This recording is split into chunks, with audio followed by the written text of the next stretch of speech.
ரெடியாக இருக்கீங்க, கன்சிஸ்டாக ஒர்க் பண்ண தயாராக இருக்கீங்க, பெருசாக சாதிக்கணும் அப்படின்னு நினைக்கிறீங்கன்னா கண்டிப்பாக இதில் ஃப்ளாஷ் ஆகிட்டு இருக்கிற நம்பருக்கு கால் பண்ணி உங்களோட அப்பாயின்மெண்ட்ஸை ஃபிக்ஸ் பண்ணிக்கோங்க. அது ரொம்ப இம்பார்ட்டண்ட். இப்போ சமீபமாக பார்த்தீங்கன்னா லாஸ்ட் மந்தில் நம்மளோட ஒரு 12 பீப்புள் ஜாயின் பண்ணியிருக்காங்க. அவங்கள நான் எப்படி க்ரூம் பண்ணுறேன், அடுத்த லெவலுக்கு கொண்டு போகிறேன் அப்படிங்கிறதெல்லாம் அவங்களோட வீடியோஸே நான் ரெடி பண்ணி வச்சுருக்கேன். அதெல்லாம் 1 by 1 போஸ்ட் பண்ணுறேன். இப்போது உங்களுக்கு நான் சொல்கிறது என்னென்னா, எல்லா இடத்துலையுமே ஆப்பர்ச்சுனிட்டிஸ் நம்மளுக்கு நிறைய தெரியும். ஆனால் அதை எப்படி நம்ம யூஸ் பண்ணிக்கிறோம் அப்படிங்கிறத பொறுத்தது. என்ன எல்லாரும் ஒரு ஆர்டிஸ்டாக பார்த்துருப்பாங்க, நியூஸ் ப்ரெசென்டராக பார்த்துருப்பாங்க. ஆனால் ஒரு ஆண்டர்ப்ரூனராக இந்த பிஸ்னஸ்குள்ளே நான் வந்த இடம் எனக்கு ரொம்ப சேலஞ்சிங்காக இருக்குது. பட் அதே நேரத்தில் நான் ரொம்ப என்ஜாய் பண்ணிகிட்டு இருக்கேன். பெருசாக டார்கெட் அப்படின்னு ஓடவும் இல்லை, அதுக்காக ஈஸியாக தூக்கி போடவும் இல்லை. ஒரு டீமாக ஃபார்ம் பண்ணுறேன். எனக்குன்னு ஒரு விஷயத்தை நான் ஃபோக்கஸ் பண்ணி கோல்ஸ் செட் பண்ணி வச்சுருக்கேன். இந்த வருஷத்துக்குள்ளோர ஒவ்வொரு லெவலை க்ராஸ் பண்ணணும் அப்படிங்கிற ஒரு மோட்டோவோட நான் ஒர்க் பண்ணிகிட்ருக்கேன். ஃபஸ்ட்டு ஃபார்ம்டு 10 பீப்புளுக்கு நெக்ஸ்ட் லெவலுக்கு போகிறதுக்கு சப்போர்ட் பண்ணிகிட்ருக்கேன். புதுசாக இந்த விஷயத்தை இப்போ தான் இந்த வீடியோவில் நீங்கள் பார்க்குறீங்க, தெரிஞ்சுக்கிறீங்க அப்படின்னா உங்களுக்கான விஷயங்களை தான் இப்போ நான் ஷேர் பண்ண போகிறேன். என்னோட ஜாயின் பண்ணி ஒர்க் பண்ணணும்னு உங்களுக்கு இன்ட்ரெஸ்ட் இருக்கா? ஒரு பிஸ்னஸை முழுமையாக அதோட பேஸ்லேருந்து கற்றுக்கிட்டு ஒர்க் பண்ணணும்னு ஆசையாக இருக்கா? ஒரு ட்ரஸ்டட் ஆர்கனைசேஷனில் ஒர்க் பண்ணணும் அப்படின்னு நினைக்கிறீங்களா? இதெல்லாம் நீங்கள் நினைக்கிறீங்கன்னா நீங்கள் டெஃபினட்டாக என்னோட ஜாயின் பண்ணி ஒர்க் பண்ணலாம்.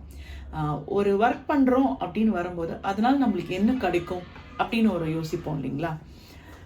இந்த பிஸ்னஸ் பொறுத்த வரைக்கும் நம்ம ஒரு பெரிய நோபல் ப்ரொஃபைல் அப்படின்னு இதை சொல்லலாம். என்னென்னா லைஃப் ப்ரொடெக்ஷன் அப்படிங்கிறது சாதாரணம் இல்லை.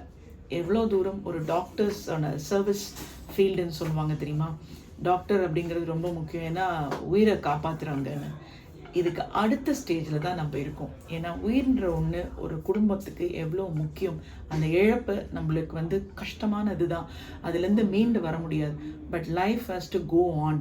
இந்த இழப்பு நம்மளுடைய ஃப்யூச்சரை பாதிக்காமல் இருக்கணும், நம்மளோட குழந்தைங்களோட எஜுகேஷனை பாதிக்காமல் இருக்கணும், அவங்களோட வாழ்க்கையை அஃபெக்ட் பண்ணாமல் இருக்கணும்.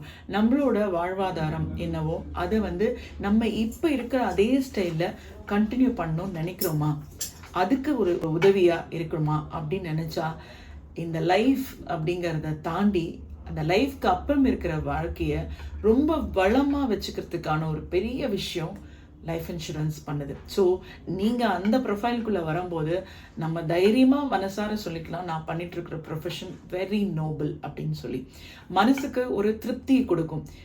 இவங்களோட இந்த ஒரு பாலிசி இவங்களை எடுக்க வைக்கிறதன் மூலமாக இந்த குடும்பத்துக்கான ஒரு ப்ரொடெக்ஷனை நம்ம கொடுக்குறோம் அப்படின்ற ஒரு ஃபீல் நம்மளுக்கு நிச்சயமாக வரும். அது மட்டும் இல்லைங்க, இந்த பிஸ்னஸை ஹவுஸ் ஒய்ஃபாக இருந்தாலும் பண்ணலாம், ஒர்க்கிங் பீப்புள் பார்ட் டைமாக எடுத்து பண்ணுறதுனாலும் பண்ணலாம். ரிட்டையர் ஆகிறாங்களா, வயசாகிடுச்சு, இனிமேல் நம்ம ரிட்டையர்ட் அப்படின்னு வீட்டுக்கு அனுப்பிச்சிட்டாங்க, ஆனால் நான் ஆக்டிவாக ஒர்க் பண்ணணும்னு நினைக்கிறேன்னா அவங்களும் இந்த மாதிரி பிஸ்னஸ்குள்ளார பெரிய சக்ஸஸை பார்த்துருக்காங்க, நான் பார்த்துட்ருக்கேன். ஸோ அவங்களும் இதில் பண்ண முடியும். யங்ஸ்டர்ஸ் இது ஒரு 50-50 ப்ரொஃபைல் சொல்லலாம். ஆனாலும் என்னென்னா டேர்ம் இன்சூரன்ஸ் அப்படிங்கிறது ரொம்ப ரொம்ப ரொம்ப எல்லாருக்கும் முக்கியம். இன்சூரன்ஸ் பாலிசினாலே எல்லாரும் ஒரு மித், ஐயோ என்கிட்ட எனக்கெல்லாம் வேணாம் அப்படின்னு நினச்சி போவாங்க. ஆனால் நான் இதை இன்சூரன்ஸ்னே சொல்ல மாட்டேங்க, இன்வெஸ்ட்மெண்ட். நம்ம ஃப்யூச்சர் வாழ்க்கை நல்லா இருக்கணும் அப்படின்னா சின்ன சின்ன இன்வெஸ்ட்மெண்ட்ஸ் பண்ணணும். ஃபஸ்ட்டு ஆரம்பிக்கிறது நம்மளோட லைஃப்பை ப்ரொடெக்ட் பண்ணிக்கணும். நம்ம புதுசாக வண்டி வாங்கினா, கார் வாங்கினா, எந்த ஒரு வேல்யூபிள்ஸ் வாங்கும் போதும் அது இவ்வளோ காஸ்ட்லி, ஸோ அதனால் அதை இன்சூர் பண்ணுறோம் அப்படின்னு சொல்கிறோம். ஒரு 80 வயசு 100 வயசு வாழ போகிறோம், நம்மளை நம்பி ஒய்ஃப், குழந்தைங்க வரப்போகிறாங்க, அவங்களோட ஃப்யூச்சர் இதெல்லாம் நம்ம பார்க்க போகிறோம் அப்படின்னு வரும்போது ஹியூமன் கேபிட்டல் எவ்வளோ இம்பார்ட்டண்ட். நம்ம வேலைக்கு போகணும், சம்பாதிக்கணும், இந்த சம்பாத்தியத்தில் தான் நம்மளோட வாழ்வாதாரத்தை நம்ம பெருக்கிக்கணும். அப்படி வரும்போது நம்மளோட ஆசை தான் நம்ம எவ்வளோ ஹையஸ்ட் லெவல் லக்ஸூரியஸாக இருக்க போகிறோமா, கம்ஃபர்டபுளாக இருக்க போகிறோமா, ஹேண்ட் டு மவுத் இருக்க போகிறோமா, இல்லை பிலோ பாவர்ட்டியில் போயிட்டு கடன் வாங்கிக்கிட்டு இருக்க போகிறோமா, இது எல்லாமே நாம் முடிவு பண்ணுறது தான். அந்த முடிவு பண்ணிவிட்டு அதுக்கான ஒர்க்கை நம்ம பண்ண போகிறோம். இப்படி பண்ணும்போது நிறைய ஆம்பிஷனோட நிறைய பேர் இருப்போம். ஆனால் அதுக்கு லைஃப் ப்ரொடெக்ட் பண்ணுறது எவ்வளோ பெரிய விஷயம். வாழ்க்கையில் என்னெல்லாம் வேணால் சாதிக்கலாம், முதல்ல நம்மளோட லைஃப்பை ப்ரொடெக்ட் பண்ணும். இதுதான் bottom line of the investment. அதை பண்ணி முடிக்கிறது ஒரு ஸ்டெப். அதுக்கப்புறமா நம்ம குழந்தைங்க அப்படின்னு வரும்போது அவங்களுக்கான சின்ன சின்ன சேவிங்ஸ். ஸோ உங்கள் குழந்தை பிறந்த 0 இயர்ஸ்லேருந்து 18 வயசு வரைக்கும் கொஞ்சம் கொஞ்சமாக நம்ம சேமித்து வச்சோம்னா அவங்களோட ஃப்யூச்சரை நம்ம ப்ரொடெக்ட் பண்ணலாம். அதை தாண்டி ஒரு மிடில் ஏஜ் அப்படின்னு வரும்போது குழந்தைங்களுக்கான மேரேஜ், நம்மளுக்கான ரிட்டையர்மெண்ட்டுன்னு வரும்.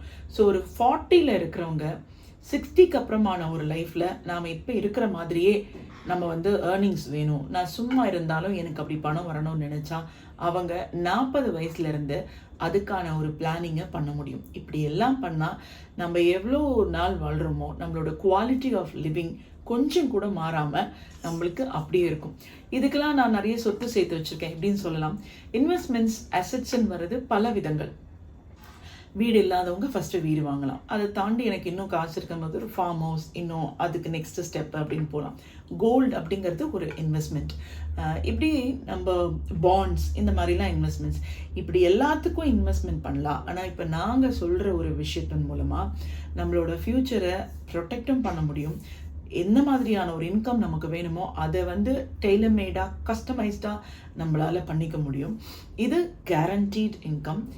எல்லா விதமான அசட்ஸும் நம்ம வாங்கலாம், அது நம்மளோட ஆசைக்கு. ஆனால் அல்டிமேட்டாக யோசிச்சு பாருங்கள், எத்தனை விஷயங்கள் வச்சாலும் நமக்கு ஒரு தேவைன்னு வரும்போது அதெல்லாம் லிக்விடேட் ஆகி மணியாக ஆனால் மட்டும்தான் நம்மளோட பர்பஸ் அங்கே சால்வ் ஆகும். அதனால் நீங்கள் நாளைக்கு எனக்கு ஒரு தேவை முக்கியமாக இருக்குது, நான் இவ்வளோ பெரிய சொத்து வச்சுருக்கேன்னா இன்றைக்கி இப்போ இதை போய் நான் விற்றுட்டு வரேன், எனக்கு இவ்வளோ அமௌண்ட் வேணும், நாளைக்கு என் அக்கௌண்ட்டில் வரணும் அப்படின்னா வந்துருமா? அதுக்கு ஒரு டைம் ஆகும். அப்படி விற்றாலும் அந்த ப்ராப்பர்ட்டிக்கு அந்த ப்ராப்பர்ட்டி டேக்ஸ் நம்ம கட்டணுமா? அது தேவைப்படும். இதெல்லாம் இப்படி நடக்காது. சில பேர் மியூச்சுவல் ஃபண்ட்ஸில் போட்டிருப்பாங்க, அந்த பைசா நம்மளுக்கு இமீடியட்டாக ஒரு ரிவர்ஸ் பண்ணால் கிடைக்கும். ஏன்னா எந்த இடத்துலையுமே பணமாக சேவ் பண்ணி அது நமக்கு பணமாக கிடைக்கணும். அதுதான் ஒரு முக்கியமானது. அதில் கேரண்டீட் இன்கம், இந்த வருஷத்துலேருந்து நான் இவ்வளோ வருஷம் வரைக்கும் பண்ணும்போது எனக்கு கம்ப்ளீட்டாக ஒரு கேரண்டி இருக்குது, எனக்கு அதை மல்டிப்ளை பண்ணி கொடுக்குது, நான் கொடுத்ததுலேருந்து 3 மடங்கு 4 மடங்கு எனக்கு ரிட்டர்னாக கிடைக்குது, அதுக்கு நான் ஒரு பைசா கூட டேக்ஸ் கட்ட வேண்டாம். அண்ட் அஃப்கோர்ஸ் லெகசி, நாம் இப்போ ஆரம்பிக்கிறது இதுவே ஒரு பெரிய சொத்து, இது பணமாகவே இருக்குது நம்மளோட குழந்தைங்களுக்கு, அவங்களோட குழந்தைங்களுக்கு. அப்படி செய்கிற போகிற ஒரு விஷயம் இதுதான் நம்மளோட இந்த இண்டஸ்ட்ரி பற்றின ரொம்ப முக்கியமான விஷயம். இதில் உங்களை நீங்கள் இணைச்சிக்கிறதன் மூலமாக ஒரு பெரிய ஒரு வாய்ப்பு உங்களுக்கும் கிடைக்குது. இதை நீங்கள் மனசு திருப்தியோடு செய்யக்கூடிய ஒரு ப்ரொஃபஷனாகவும் இருக்க போகுது. நிறைய பேர் இன்சூரன்ஸ் பற்றி தப்பாக பேசுகிறதுனால தான் நான் டீட்டெயில்டாக இந்த இண்டஸ்ட்ரியை பற்றி உங்களுக்கு சொல்லியிருக்கேன். இன்னும் நிறைய இருக்குது, பட் இருந்தாலும் வாழ்க்கைக்கு ஆதாரமான விஷயங்கள் அதை எப்படி மல்டிப்ளை பண்ணலான்னு பார்க்கணும். ஸோ இந்த வீடியோவை பார்த்துட்டு இருக்கிறவங்க, உங்களுக்கு நான் சொன்ன விஷயங்கள் பிடிச்சிருந்துச்சுன்னா, உங்களுக்கும் இந்த மாதிரியான ஒரு இன்வெஸ்ட்மெண்ட்குள்ளே வரணும் அப்படின்னு நினச்சிங்கன்னா, இந்த ஸ்க்ரீனில் ஃப்ளாஷ் ஆகிட்டு இருக்கிற நம்பருக்கு கால் பண்ணி என்கிட்ட ஒரு அப்பாயின்மெண்ட்டை ஃபிக்ஸ் பண்ணிக்கோங்க. இல்லை மேடம், இதை தாண்டி இன்வெஸ்ட்மெண்ட்டை தாண்டி இது ஒரு பிஸ்னஸாக நானும் எடுக்கணும் அப்படின்னு நினச்சிங்கனாலும் நீங்கள் இந்த நம்பருக்கு கால் பண்ணி உங்கள் அப்பாயின்மெண்ட்டை ஃபிக்ஸ் பண்ணிக்கலாம். என்னோட company name Srividya financial solutions.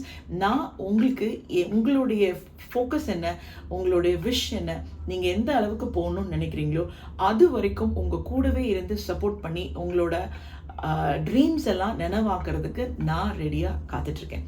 எப்போ வேணால் நீங்கள் எனக்கு அப்பாயின்மெண்ட்டை ஃபிக்ஸ் பண்ணி என் கூட வந்து பேசலாம். ஓகேவா? எல்லா பாயிண்ட்ஸும் நோட் பண்ணிப்பீங்க.